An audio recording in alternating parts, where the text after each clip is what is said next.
ৰাজ্য চৰকাৰৰ সকলো কৰ্মচাৰীৰ বাবে জনাব বিচাৰিছোঁ এটা অত্যন্ত গুৰুত্বপূৰ্ণ খবৰ।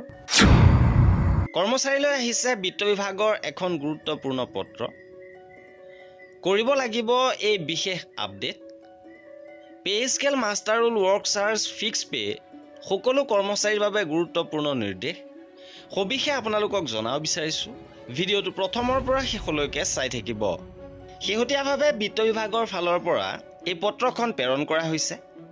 আয়ুক্ত আৰু সচিব অসম চৰকাৰ বিত্ত বিভাগৰ পৰা আটাইতকৈ জ্যেষ্ঠ সচিব অসম চৰকাৰ সকলো প্ৰশাসনিক বিভাগলৈ বিষয় নিৰ্দিষ্ট শাখাৰ কৰ্মচাৰীসকলৰ প্ৰফাইল সৃষ্টি আৰু তথ্য উন্নীতকৰণ ডাটা আপডেশ্যন প্ৰক্ৰিয়া ৰূপায়ণ সন্দৰ্ভত এই পত্ৰখনৰ যোগেদি নিৰ্দেশ দিয়া হৈছে যে ন্যূনতম দৰমহাৰ স্কেল প্ৰাপক minimum pay scale holder work charge স্থায়ী কৰ্মচাৰী মাষ্টাৰ ৰুল মজুৰি আৰু অন্যান্য অনিয়মীয়া কৰ্মচাৰীসকলৰ প্ৰফাইল সৃষ্টি আৰু উন্নীতকৰণৰ বাবে IFMIS-ত এক সুনিৰ্দিষ্ট ব্যৱস্থা প্ৰৱৰ্তন কৰা হৈছে।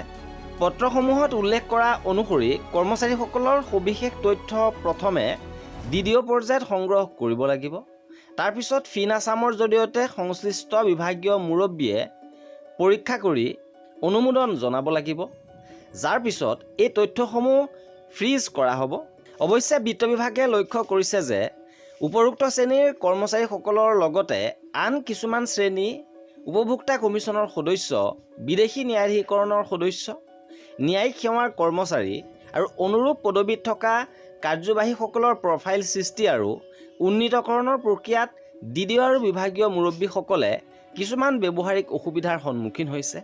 এই সন্দৰ্ভত স্পষ্টীকৰণ আৰু এই কাৰ্যসূচী সম্পূৰ্ণ কৰিবলৈ অতিৰিক্ত সময় বিচাৰি বিভিন্ন ব্যক্তি DDO আৰু HOD-ৰ পৰা বহুসংখ্যক আবেদন আৰু যোগাযোগ লাভ কৰা হৈছে।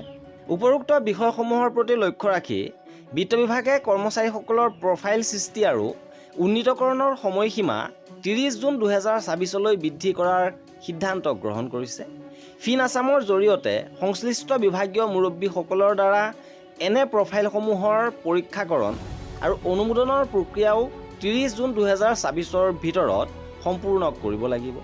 গতিকে সকলো বিভাগৰ মুৰব্বী আৰু DDO-সকলক জনোৱা হৈছে যে বৰ্ধিত সময়সীমাৰ ভিতৰত উক্ত কাৰ্যসূচী সম্পূৰ্ণ কৰাটো নিশ্চিত কৰিবলৈ প্ৰয়োজনীয় নিৰ্দেশনা জাৰি কৰিবলৈ অনুৰোধ জনোৱা হৈছে। আৰু এয়া আছিলে এই বিশেষ ভিডিঅ'টোত। কৰ্মচাৰীসকলৰ এনেধৰণৰ খা খবৰৰ বাবে আমাৰ চেনেলটো ছাবস্ক্ৰাইব কৰি ৰাখিব।